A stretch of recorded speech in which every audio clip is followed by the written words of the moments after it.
પ્રાંતિજમાં વિદાય કાર્યક્રમ યોજાયો। પ્રાંતિજ બસ ડેપોમાં ફરજ બજાવતા નરેન્દ્રસિંહ ભૂપતસિંહ મુવાડાના વયમર્યાદાના કારણે નિવૃત્ત થતા વિદાય કાર્યક્રમ યોજાયો।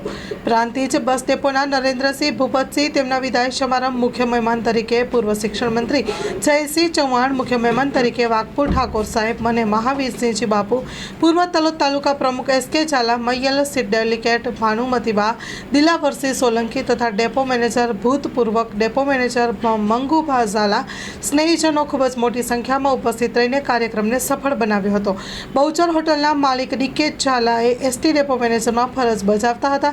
જીજાજીને કુળદેવી બહુચરમાં ફૂલબાઈમાં અને શક્તિ હર હંમેશા સુખી રાખે, નિરોગી રાખે અને લાંબુ સમયનું આયુષ્ય આપે। આવનારા સમયમાં પરિવાર તથા સંબંધી મિત્રો સાથે સુખમય જીવન પસાર થાય એવી પ્રાર્થના કરી હતી। Story report by Dilip Parmar, Sabarkantha. Kuber ભંડારીના દર્શનનો અદ્ભુત લાભ પાત્ર થયું છે। ભાદરવી અમાસ 2 ઓક્ટોબર 2024ને બુધવારના રોજ હોય અને તેના વિશેષ મહત્વ બતાવવામાં આવ્યું છે। Story report by Paresh Pandya. जय जय कुबेर। प्राचीन कुबेरेश्वर महादेव मंदिर जहाँ पर कुबेर जी ने साक्षात तपस्या किया, जिसका प्रतिफल स्वरूप भगवान शंकर ने दर्शन दे करके कुबेर भंडारी के रूप में यहाँ पर भगवान शंकर और कुबेर दादा साक्षात यहाँ पर विराजमान हैं। यह स्थान हजारों वर्ष पुराना प्राचीन स्थल है, जो कि बिल्कुल नर्मदा जी के किनारे, नर्मदा मैया के तट के ऊपर प्राचीन शांतिमय वातावरण में यह मंदिर है। यहाँ हजारों की संख्या में लोग दर्शनार्थी आते हैं और कुबेर दादा से दर्शन प्राप्त करके उनसे आशीर्वाद लेते हैं। साथ में यहाँ पर जिस किसी को भी मन्नत वगैरह जो भी होता है, वो यहाँ पर आकर के जो भी मन्नत मांग करके जाते हैं तो उसका पूर्ण होता है। खासकर विशेष यहाँ पर अमावस्या का दर्शन विशेष माना गया है। लाखों की संख्या में अमावस्या के दिन यहाँ पर दर्शनार्थी आते हैं और कुबेर दादा का दर्शन प्राप्त करते हैं। जय कुबेर। जय कुबेर। વેરાવળ નજીકના લાટી ગામે મહાકાય અજગર ઘૂસ્યો। વેરાવળ નજીકના લાટી ગામે મોડી રાત્રે રામભાઈ નામના વ્યક્તિના ફળિયામાં ચોમાસાની ઋતુમાં એક મહાકાય અજગર ઘૂસી ગયો હતો। મોડી રાત્રે સ્નેક કેચર નાગજીભાઈ તેમજ સૂત્રાપાડા વન વિભાગના સંયુક્ત રેસ્ક્યુ બાદ 1 કલાકની જહેમત બાદ 12 ફૂટનો મહાકાય અજગર પકડી લેવામાં આવ્યો હતો। અજગર ઘૂસી આવ્યાની જાણ થતાં લાટી ગ્રામજનો અને ભારે માત્રામાં એકઠા થયા હતા। અજગરને સલામત રીતે પકડી અને સલામત સ્થળે મુક્ત કરવા સૂત્રાપાડા વન વિભાગે જહેમત ઉઠાવી હતી। સ્ટોરી રિપોર્ટ બાય પરાગ સંઘતાણી, ગીર સોમનાથ। ગીર ગઢડાના નાના સમઢિયાળા ગામની માલણ નદીમાં ધસમસતા નદીના પ્રવાહમાં ગાયનું રેસ્ક્યુ। ગીર ગઢડાના નાના સમઢિયાળા ગામની માલણ નદીના પૂરમાં ગાય તણાઈ ગઈ હતી, જે ગામના યુવાનોના ધ્યાને જતાં મોડી રાત્રિના સમયે રેસ્ક્યુ કરાયું છે। ગીર જંગલમાં ભારે વરસાદને પગલે માલણ નદીમાં ઘોડાપૂર આવ્યું હતું। ગામના જીવદયા પ્રેમી 2 યુવાનો દ્વારા પૂરમાં તણાયેલ ગાયનું દિલ ધડક રેસ્ક્યુ કરી ગાયને સલામત બહાર કાઢવામાં આવી હતી અને સફળતા રહી હતી। સ્ટોરી રિપોર્ટ બાય પરાગ સંઘતાણી, ગીર સોમનાથ। આણંદ ખાતે યોજાયેલ પરસુ દીક્ષા ગ્રહણમાં 1500 જેટલા બ્રહ્મને દીક્ષા આપવામાં આવી। બ્રહ્મ શક્તિ સેના ગુજરાત દ્વારા આયોજિત પરસુ દીક્ષા ગ્રહણ સમારોહમાં રાજ્યભરમાંથી હજારોની સંખ્યામાં પધારેલ ભૂદેવો સંતોની ઉપસ્થિતિમાં યોજાયેલ ભવ્ય પરસુ દીક્ષા ગ્રહણ સમારોહમાં બ્રહ્મ સમાજના એકીકરણના હેતુથી 1500થી વધુ યુવક યુવતીઓએ આ ભવ્યથી ભવ્ય કાર્યક્રમમાં પરસુ દીક્ષા આપવામાં આવી હતી। Story report by Nandlal Bhanushali. જી જમીનભાઈ, આજનો જે કાર્યક્રમ હતો કેવી રીતે? આજનો કાર્યક્રમ એટલે પરસુ દીક્ષા ગ્રહણ સમારોહ। આજે 1500થી ઉપર બ્રાહ્મણ યુવાનો ગુજરાતના અલગ અલગ જિલ્લાઓમાંથી જ્યારે પધાર્યા હતા, ત્યારે એમને શસ્ત્રની અને શાસ્ત્રની દીક્ષા લીધી। બ્રાહ્મણ હંમેશા સર્વનું વિશ્વનું કલ્યાણ માટે જ વિચારે છે। ત્યારે અમારો એક સંકલ્પ હતો કે સમાજ નિર્માણથી રાષ્ટ્ર નિર્માણ ને રાષ્ટ્ર નિર્માણથી વિશ્વ નિર્માણ, ત્યારે ઘરે ઘરે જ્યારે ભગવદ્ ગીતા પહોંચતી હોય તો ઘરે ઘરે શસ્ત્રનું પણ પૂજન થાય। ત્યારે પરશુરામ દાદાની ફરસી આજે મંદિરના પૂજન માટે અમે દરેક ભૂદેવ પરિવારોને આપી છે અને અમે એક જ વસ્તુ વિચારે કે વેદોની રક્ષા, સંસ્કૃતિની રક્ષા, સનાતન ધર્મની રક્ષા, જ્યારે જ્યારે ધર્મની વાત આવશે ત્યારે બ્રાહ્મણ હંમેશા એ લોકોનું કલ્યાણ અર્થે વિચારશે.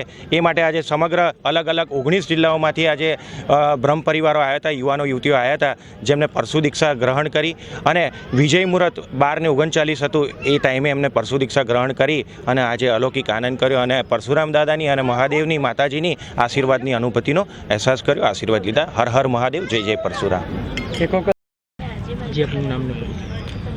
ओम नमो नारायण. जय परशुराम. महामंडलेश्वर स्वामी शैलेशानंद पुरी श्री पंचायती महानिर्वाणी अखाड़ा और आज के कार्यक्रम की भव्यता दिव्यता आप देख ही रहे हैं और यह एक सनातन की पुरातन संस्कृति का उद्गार है, उदय है. और हम यही कहेंगे कि इस आज के युग में जो हमारी पुरातन गुरुकुल परंपरा थी जिसमें शस्त्र और शास्त्र की शिक्षा दीक्षा का पूर्ण विधान था, जिससे कि व्यक्ति का मानसिक और शारीरिक विकास दोनों होता था, उसी में आज ये ब्रह्म समाज ब्रह्म शक्ति सेना के द्वारा ये एक सर्वोत्तम कार्य किया गया आनंद जिले में कि आज के दिन सभी युवाओं को युवतियों को जो परशु दीक्षा दी गई, ये एक विशेष प्रकल्प है कि जिससे अपने आत्मसम्मान की जागृति के लिए, समाज में ब्रह्म सत्ता की जागृति के लिए ब्रह्म तेजो बलम बलम का जो यहाँ पर अभिप्राय सिद्ध किया गया है, क्योंकि ब्रह्म तेज जब बढ़ता है तो सनातन का बल बढ़ता है, सनातन और सत्य का बल बढ़ता है. धरा पर एक सत्य की व्यवस्था स्थापित हो, इसी के लिए वेद की परंपरा है. सत्यम ब्रह्म जगन मिथ्या इत्यादि कई वचनों से वेद का प्रकल्प यहाँ पर अवतरित होता हुआ दिख रहा है. इसलिए हम बहुत बहुत साधुवाद और शुभकामनाएं देते हैं. ऐसे कार्यक्रमों के लिए बहुत बहुत आशीर्वाद है कि इसी प्रकार से ब्रह्म शक्ति सेना अनेकानेक कार्यक्रमों के माध्यम से जन जागृति करती रहे, समाज को जगाती रहे और शस्त्र शास्त्र की शिक्षा दीक्षा को करती कराती रहे. हरिओम दर्शन. પેટલાદમાં યુવાન દ્વારા જાતીય હુમલો. પેટલાદમાં સગીરાને આઈસ્ક્રીમ ખવડાવવાની લાલચ આપી યુવાનને જાતીય હુમલો કર્યો છે. વિકાસ શહેરના મલાવ ભાગોળ વિસ્તારમાં રહેતા એક યુવાન ગત મહિને 14 વર્ષની એક સગીર બાળાને આઈસ્ક્રીમ ખવડાવવાનું કહી અને પોતાના બાઇક ઉપર લઈ ગયો હતો. લઈ જઈને તેની ઉપર જાતીય હુમલો કર્યો હતો. બાળકી ગભરાઈ જતા આ અંગે ગઈકાલે બાળાના પરિવારે યુવાન વિરુદ્ધ પ્રોસ્કો એક્ટ હેઠળ ફરિયાદ નોંધાવી છે. પેટલાદ શહેરના મલાવ ભાગોળ વિસ્તારમાં રહેતા મહેમૂદ અલી ઉર્ફે મોર સફિયાના સૈયદ ગત તારીખ 22 જુલાઈના રોજ રાત્રિના 9 વાગ્યાના અરસામાં સગીર બાળાને ઘરેથી આઈસ્ક્રીમ ખવડાવવામાં લઈ જાઉં છું તેમ કહીને નીકળી ગયો હતો. ત્યાર પછી બાળકને રંગાઈપુરા ચોકડીથી આણંદ જવાના રસ્તા ઉપર વટાવ ગામના બોર્ડ નજીક એક ગલીમાં બાઇક ઊભું રાખીને તેને લઈ ગયો હતો, જ્યાં બાળા ઉપર જાતીય હુમલો કર્યો હતો. બાળા આ બનાવની એકદમ ગભરાઈ ગઈ હતી, માસ થઈ ગઈ હતી અને એના કારણે મહેમૂદ અલી તેને પણ લઈ આવ્યો હતો અને ત્યારથી બાળા ગુમસુમ રહેતી હતી.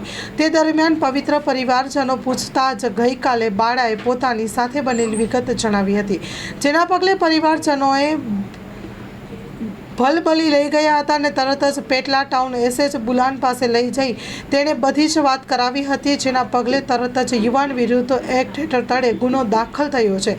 આ અંગે પોલીસે વધુ તપાસ હાથ ધરવા માટે ચક્રો ગતિમાન કર્યા છે અને પોલીસે દબોચી લઈને કાયદેસરની કાર્યવાહી હાથ ધરી છે. Story report by Nandlal Bhanushali. Lakhtar પંથકમાં ફાયરિંગની ઘટનામાં એકનું મોત થયું છે. લખતર તાલુકાના ઢાંકી ગામે ફાયરિંગની ઘટનામાં એક બાળકનું મોત થયું છે. લખતર તાલુકાના ઢાંકી ગામે બની હતી ફાયરિંગની ઘટના. અલી નથુભાઈ ડફેર દ્વારા ફાયરિંગ કરવામાં આવતા ઢાંકી ગામના નિકુલ સંજયભાઈ ડુંગરાણી ઉંમર વર્ષ 12નું ઘટના સ્થળે, અન્ય બાબુભાઈ નારણભાઈ ઓળખ્યા ઘાયલ થતા પ્રથમ લખતર ત્યારબાદ વધુ સારવાર માટે સુરેન્દ્રનગર ખસેડવામાં આવ્યા હતા. ઘટનાને પગલે પોલીસ કાફલો ઘટના સ્થળે પહોંચીને વધુ તપાસ હાથ ધરી છે. Story report by Jayendrasinh Zala, Lakhtar. ઘરે હું હતો બરાબર, અને પછી છોકરા રમતા હતા બહાર આપણા ઘર પાસેથી. અમારા સામે ઓલા ભાઈ આ બાબુનું ઘર છે, બાબુ નારીદુ ઈવડે એને કંઈક આ લપ છે તો આવડે છોકરી બાબત ગમે એ લપ હતી બરાબર. તે ઈવડે છોકરા થોડા દોડાયા મને કે બાપા બધું કે આવડી મોટી લઈને કે બહાર ઊભા છે બોલ્યા. અને એક તો કરણીઓ હારે છે અને આવડા બોલ્યો અલી ડફેર. એટલે મેં કીધું પણ આપણે શું કરવા માથાકૂટ કરો છો, તો આપણે અહીંયા ઉભા ન રહેવાય. હવે એમાં અમારા છોકરા અહીંયા કારણ બહાર જ રમતા હતા, આપણા ઘર પાસે જ છે. હું જઈને બોલે એમને કીધું રવાઈ દો ભાઈ, માથાકૂટ ન કરશો તો બધું લઈ ભૈયા જાઓ, બધું બેકારો થાય, છોકરા બોકરા બધું શું લઈને ઉભા છે. તો ઓલો ગમે એને કીધું હોય એલી આવડા એને કીધું કે ઠોક ને તમ તારે તે ઓલે ઉભી રહીને પાછળ ભડાકો કર્યો. હું આમ જ ઊભો હતો, મારા પડખે થઈને આમ જ છે ભડાકો કર્યો. આમ મારો છોકરો પછી મારા છોકરાનો છોકરો આમ આવ્યો અને ઓલો છોકરો આમ ઊભો હતો, એને 2 સરા વાગ્યા અને આને બરોબર હૃદયમાં વાગી, એ દોડાઈને પડી ગયો. અમે લઈ જઈને ઘરે દોડા ધોજ્યા ધોયું હતા તો આને લઈને પાછા આવી રીતે પ્રભુભાઈને ગાયન કરી ગયેલા. ભાઈ આવી રીતે બન્યું છે માથાકૂટ, બરાબર. તો પ્રભુભાઈ ગાડી લઈને આવ્યા, અમે તાત્કાલિક લઈ જઈને પૈસે કે તારા મેં હાલો લઈને દવાખાને આ લખતર લઈને આવ્યા, સરકારી દવાખાને લઈ આવીશ અને વાત થઈ જોઈએ અહીંયા.